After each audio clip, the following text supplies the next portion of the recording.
qaar ka mid a qaraabada iyo qoysaska 92 qof oo Soomaali ah oo laga masaafuriyay dalkan Mareykanka isla markaana diyaaradii siday iyadoo aan gaarin Soomaaliya ay dib ugu soo laabatay dalka Mareykanka ayaa waxa ay maanta banaanbax ka dhigeen magaalada Minneapolis ee gobolka Minnesota.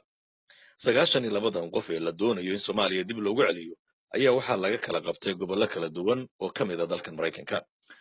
qoysaska dadka laga masaafurinayo qaarkood oo warbaahinta kula hadlay bannaanka hore ee daarta maxkamadda federaalka ee gobolka Minnesota ayaa dowladda Mareykanka ka dalbaday inay joojiso dadka Soomaaliyeed ee dib loogu celinayo Soomaaliya.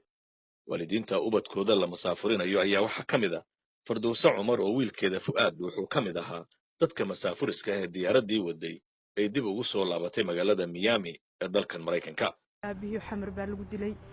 qof u maqani ma jiro anigu halkan aan joogaa naag buu leeyahay caruur buu leeyahay qof halka ugu horeeya ma jiro walaalkay halkaas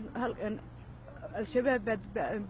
buu aaday oo lagu dilay anigana al-shabaab baan uga baqayaa wiilkayga in hadda lagu dareemaya ilmo isagoo yar hooyadii inta isagoo 7 sano Mareykanka la keenay halkan ku koray oo aan cid garanayn oo dal garanaynin oo khasab inta lagu qaaday isagoo silsilada ku baalaysan raba khasab in lagu qaado madaxweynaha waayo dadka caruuraha iyaga uu nooga raafaya oo nooga celinaya daluna lahay dal ayna ku karno aqooninayno uu nooga geynaya waxa la xiray isagoo yar ciyaal iska raacay dad buu la socday marka waa la xiray ka bacdi markii la xiray hadda isagoo iska shaqaysanayo shaqo ku jira dhab la siiyay. dadkii banaanbaxaya waxaa ka mid ahaa hooyadan Soomaaliyeed oo iga warramaysa wiilkeeda iyo xaalkiisa. Xalaalay Axmed Xasan allaha Leylo marka hore bal waxaad iga warantaa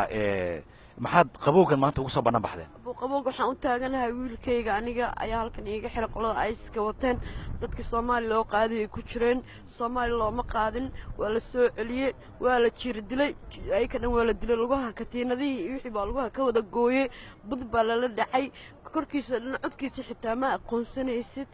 marka wiilkayga aniga wadankan uma dhalan wiilkayga waa Kanadaan ku dhalay wiilkayga aniga asoo 1 year old jiran magaaladan la imid 96kii halkan u soo guurnay 96kii wiilkayga hal sano jiray ilaa intaas magaaladan uu deganaa. wiilkaaga magaciisa? wiilkayga waxa la Maxamed Liiban Yuusuf la dhahaa. sidee ku ogaateen marka in la jir dilay iyo in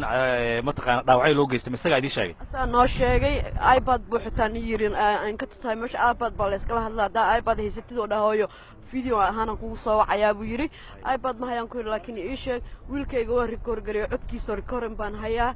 wiilkayga waa la dilay waa la ceeshiyo yiri hadduu Kanadiyaan yahay maxaa Kanada loo geyn waay maxaa Soomaaliya laga doon? waraaqiisa dhalashada iga dhumeen inta raadinay marka waa la sugi waayay taswaaya loo bixinay hadda maxaa la idin sheego talabada hadda xigta maxay noqonaysaa waxa loo soo celiyay sababta wiigana la wadaaya aboowe haddana waa la celinaya wiigana laabanaya waxa loo soo celiyay meesha ay transitka ku ahaayeen sharciyaasha dadkan keenaa la yiri diyaaradda kale lagu saaro dadkan dawladdan sharci u meynahaynin waa dad la iska qasbanayo waaye marka tarxiil baa la iska tarxiilay ma fahantay marka walaalo sharci la'aan ayaa loo soo celiyay sharciyaal bay u sameynayaan markaas ka bacdi way wadi doonaan wiigana wadayaan arbacada u maleynayaan. dibadbaxayaasha ayaa waxaa ka mid ahaa qaar ka tirsan hogaamiyaasha jaaliyadda Soomaaliyeed ee gobolka Minnesota oo ugu baaqay dowladda Soomaaliya in aanay ogolaan inay qaabisho dadka Soomaaliyeed ee laga masaafurinayo Mareykanka maadaama xaaladda ammaan ee Soomaaliya ay tahay mid aan sugnayn. xukuumadda madaxweyne Trumpna waxa ay ka codsadeen inay joojiso masaafurinta Soomaalida Mareykanka miciinka soo biday. Maxamuud Mascade, VOA, Minnesota.